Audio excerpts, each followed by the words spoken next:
A family is something that symbolizes a unit, a bond. They share their happy times and sorrowful times together. Everything is done together. What then happens when one element of that family goes or is removed? Is that unit still considered a family? When I was 9 years old, our family unit was shattered. You see, my father is an economist, and he used to travel a lot.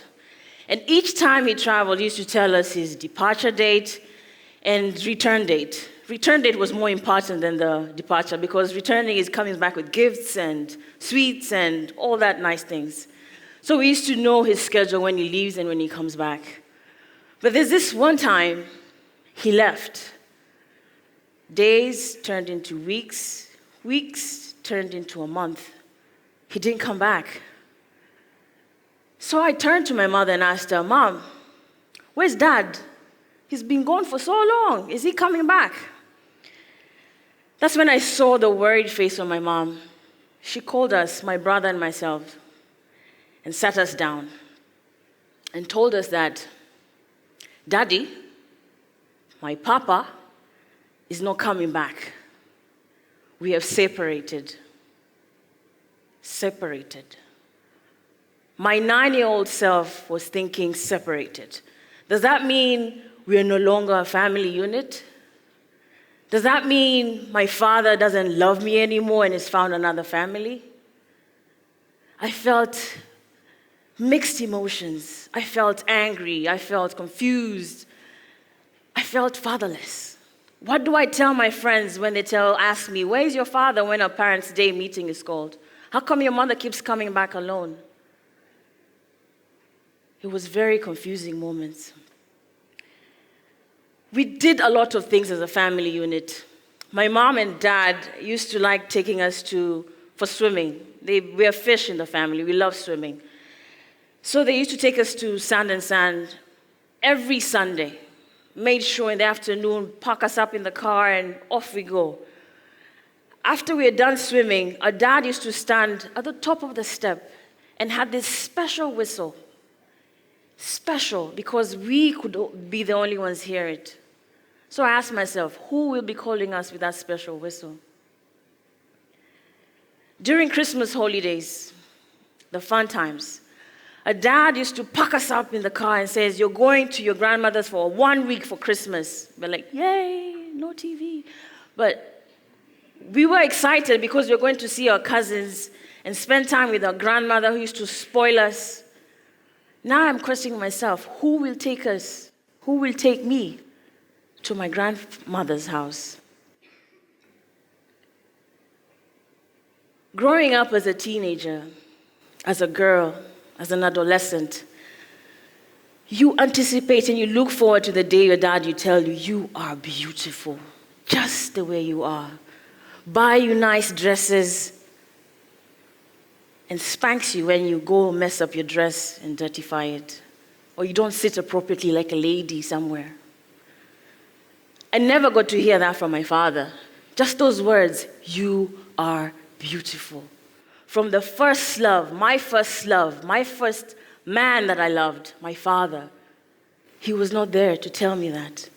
So that affected me in funny ways that keep on popping up even today. Whenever I get into any relationship or I see somebody coming with an intention of starting any relationship, I block you right there in your steps. Don't. Because once you remove the bricks from this heart and this wall surrounding this person, you might leave just like my father. So don't approach me. And if you do get to the last brick and remove that wall, I'll find a way to sabotage it so that I look like the one that has left you, not you leave me. That simple move of my father living and going away affects a young girl, into her adulthood. My mother valued education, so she sacrificed a lot to get us to good schools, despite my father not being here. I didn't know how much she sacrificed until I was in my first year of university. That's when I got wind that she had sold so many parcels of land, denied herself some luxuries, and just sacrificed all her all, just to get us to good schools. So I'm out in a foreign land, and my mother promised me that you will never have to worry about your school fees, ever, ever, ever. I'll take care of you until you graduate, because the only gift that I can give to you, your mother, is a gift of education, because nobody can take it away from you. So off she ships me out to a different country. First year goes by, smooth sailing. Second year, I receive a phone call from my mother. I could tell there was something wrong. She breaks it to me that she had collected a large sum of money that would cater for the last 3 years of my education. But unfortunately, a family member has run away with the money. So I don't know what to do. I told her not to worry. I will take care of myself. When I put the phone down, I wished I could pick up the phone and call my dad to rescue the situation. But I couldn't. Yes, in African culture, a father should be the provider. But the day my dad chose to walk away from us, he chose not to be a provider. It's his choice. I don't know the whole story of their separation, but it's the choices they made. So I vowed to myself, from that day, I will work hard. I'll get 2 to 3 jobs and take myself to school and be responsible for myself. So I lift that burden from my mother of taking care of me. From that day, I grew a heart of resilience, a heart of boldness, that if anything happens, if the roof falls off my head, I can still crawl out and walk. It was a tough time. And I said again, I wished I could pick up the phone and call my dad to rescue me. But despite it all, graduation day, 6 years instead of 4 years later, I looked up in the crowd, and that beaming smile from my mother, that look on her face of pride,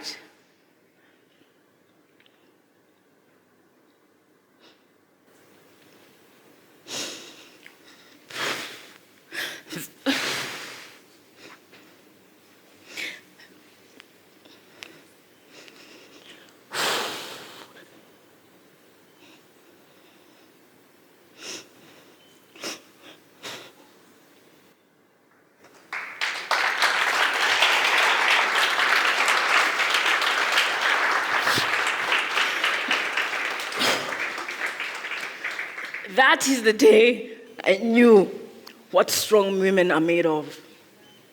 She's a strong woman.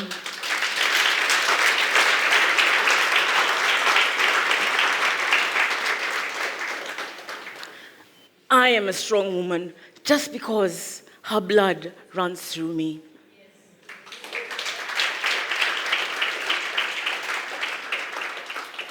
I would have given up and said, I'm coming back home, Mom, so we can stay under the same roof and suffer. But I did not. I picked myself up and continued. I graduated. I got a job. I bought a house. I started a family just because I couldn't let that heartbreak continue.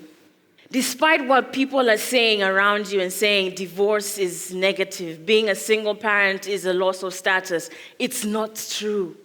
It's just words that they're speaking around you. You have a life to live. You have a story to tell. And in that story that you tell, you either choose to be a victor or a loser. You tell your story. You get up, pick up the pieces, and tell your story. You deserve to tell your story the best way that you can. That if someone says, hey, that person comes from a divorced family, so what? I am who I am right now, so what? You deserve to tell your story, and nobody else can change it. And you don't settle for less.